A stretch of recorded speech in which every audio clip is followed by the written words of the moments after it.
Assalamualaikum warahmatullahi wabarakatuh. Selamat pagi anak-anak.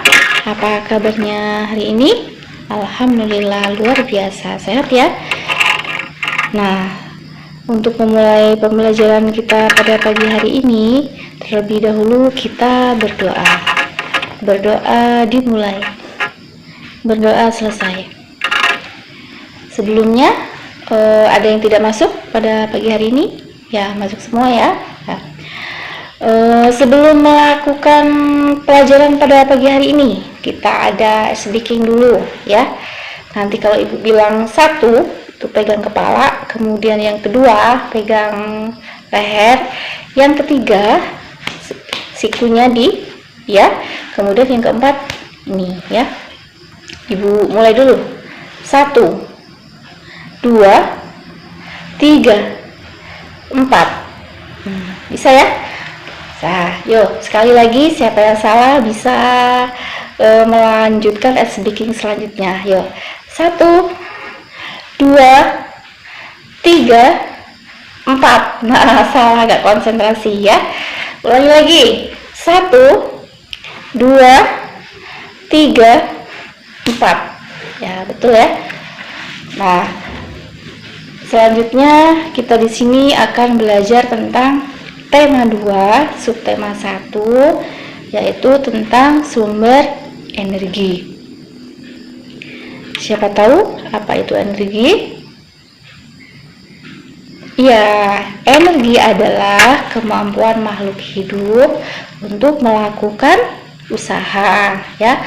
Usaha yang dimaksud itu adalah usaha dari manusia itu sendiri, seperti berjalan, berlari, memasak, kemudian mencuci, dan lain sebagainya. Sumber-sumber energi yang ada di bumi itu apa saja? Yang pertama ada energi matahari. Energi matahari adalah sumber energi terbesar yang ada di bumi. Manfaat dari sumber energi matahari itu apa saja? Yang pertama, seiring dengan berputarnya bumi pada porosnya, matahari membuat terjadinya siang dan malam. Kemudian yang kedua, matahari berperan pada proses terjadinya awan, sehingga terjadilah hujan ya, hujan yang turun ke bumi. Kemudian yang ketiga, panas matahari mengakibatkan air laut menguap dan dimanfaatkan dalam proses pembuatan garam. Kemudian yang keempat ada matahari dimanfaatkan manusia untuk apa? Menjemur pakaian.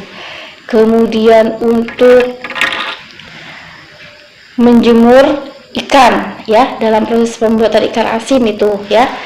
Kemudian selanjutnya, panas matahari mengandung vitamin D ya, dan bagus untuk kesehatan tulang. Jadi kalau pagi-pagi berjemur jam 8 itu bagus untuk kesehatan tulang ya. Kemudian cahaya matahari ini dimanfaatkan untuk proses fotosintesis.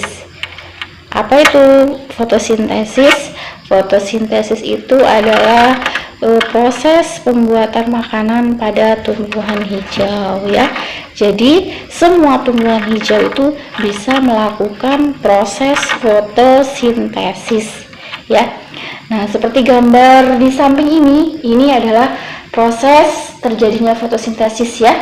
Nah, bagaimana proses terjadinya fotosintesis ya? Fotosintesis ini terjadi ketika sinar matahari mengalami perubahan energi kimia ya, yang membantu mengubah air, kemudian karbon dioksida dan mineral menjadi oksigen dan senyawa organik. Tanaman menyerap air dari tanah, kemudian diserap oleh akar dan didistribusikan ke seluruh bagian tanaman ya, termasuk daun. Itu adalah proses terjadinya fotosintesis. Kemudian manfaat selanjutnya, cahaya matahari digunakan sebagai sumber energi listrik ya, yaitu dengan menggunakan panel surya. Nah, di sini yang pertama tadi sumber energi matahari, yang kedua yaitu sumber energi air ya. Air itu juga sangat banyak manfaatnya bagi kehidupan di bumi. Yang pertama, bagi manusia itu sendiri, air digunakan untuk mencuci, memasak, kemudian minum ya, kemudian bisa dilakukan untuk olahraga, kemudian untuk sarana irigasi ya, dan masih banyak lagi yang lainnya. Kemudian bagi tumbuhan atau hewan, air juga sangat berperan penting ya dalam kehidupannya, karena tanpa adanya air, manusia, hewan dan tumbuhan itu akan mati ya. Kemudian selanjutnya angin juga banyak dimanfaatkan untuk misalkan dalam kehidupan manusia ya, di kehidupan sehari-hari angin digunakan untuk apa? Contohnya untuk menerbangkan layang-layang, kemudian dalam proses penyerbukan itu pada tumbuhan ya. Itu contoh dari manfaat dari sumber energi angin. Kemudian selanjutnya ada minyak bumi. Minyak bumi ini termasuk sumber daya alam yang tidak dapat diperbaharui ya. Sumber daya alam itu kan terbagi menjadi dua, ada sumber daya alam yang dapat diperbaharui, ada sumber daya alam yang tidak dapat diperbaharui. Sumber daya alam yang dapat diperbaharui itu adalah sumber daya alam yang apabila digunakan secara terus-menerus tidak akan habis. Contohnya seperti itu tadi, matahari, kemudian air, angin ya, dan tanah, termasuk sumber daya alam yang dapat diperbaharui. Kemudian yang kedua, sumber daya alam yang tidak dapat diperbaharui itu adalah sumber daya alam yang apabila digunakan secara terus-menerus akan habis ya.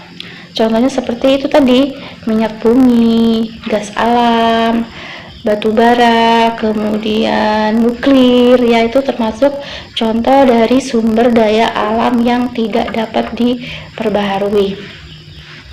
Selanjutnya ada makanan. Nah, makanan itu adalah energi utama ya.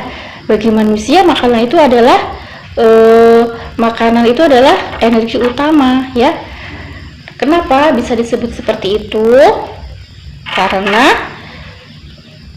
makanan yang masuk ke dalam tubuh kita akan mengalami proses metabolisme secara mekanik dan kimiawi sedemikian rupa ya, sehingga menghasilkan energi bagi tubuh. Tanpa adanya asupan makanan dalam tubuh kita, maka kita akan merasa lemas ya, letih ya, apalagi ya kalau kita sedang berpuasa ya, pasti akan mengalami yang namanya lemas itu tanpa asupan makanan.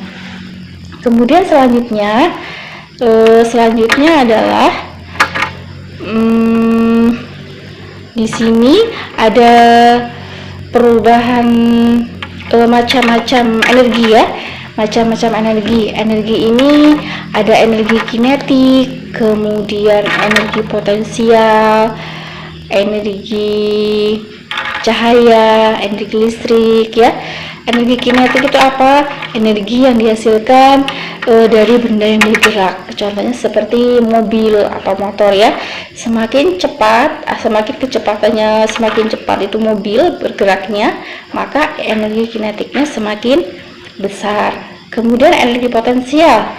Energi potensial itu dihasilkan dari benda karena kedudukannya. Nah, energi potensial ini dibagi menjadi dua.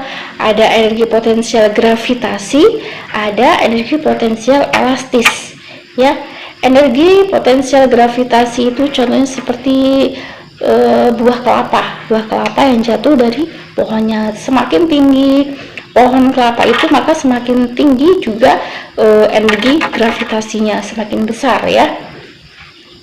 Kemudian energi potensial elastis terjadi karena proses peregangan, contohnya seperti ketapel itu ya. Selanjutnya ada energi listrik. Energi listrik tahu ya, banyak sekali macamnya di sini energi listrik. Kemudian coba lihat di sini ya, di situ ada teks, silahkan kalian baca teks yang berjudul pemanfaatan minyak bumi dalam kehidupan manusia. Ya, pemanfaatan minyak bumi dalam kehidupan manusia. Coba lihat di situ, kalian baca dengan teliti, dengan seksama ya, pemanfaatan minyak bumi dalam kehidupan manusia. Kemudian setelah kalian membaca, kalian coba lihat di situ ada peta pikiran ya. Di situ kita disuruh membuat peta pikiran ya. Apa itu peta pikiran? Peta pikiran adalah metode mencatat kreatif yang memudahkan kita mengingat banyak informasi ya. Jadi dari bacaan tersebut, dari teks tersebut kita dapat menuliskan peta pikiran ya. Silakan dipelajari ya. Selanjutnya di sini ada pertanyaan atau mungkin ada yang kurang jelas dari penjelasan ini, bisa ditanyakan. Nah, tujuan dari pembelajaran kita pada pagi hari ini adalah yang pertama, setelah mengamati teks visual, siswa mampu mengidentifikasi gambar-gambar dari teks visual yang diamati dengan terperinci. Kemudian yang kedua, setelah mengamati teks visual, siswa mampu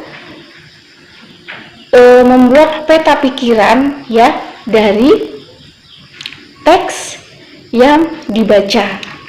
Kemudian yang ketiga adalah siswa mampu menjelaskan manfaat dari energi matahari dalam kehidupan sehari-hari dengan tepat. Ya, mungkin itu saja. Apabila ada pertanyaan, silahkan.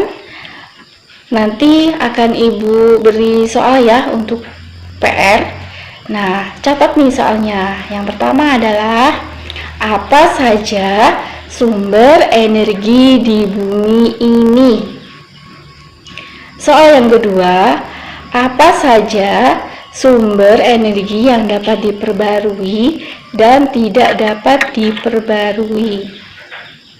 Kemudian yang ketiga, buatlah peta pikiran dari teks yang berjudul minyak bumi dan pemanfaatan minyak bumi dalam kehidupan manusia.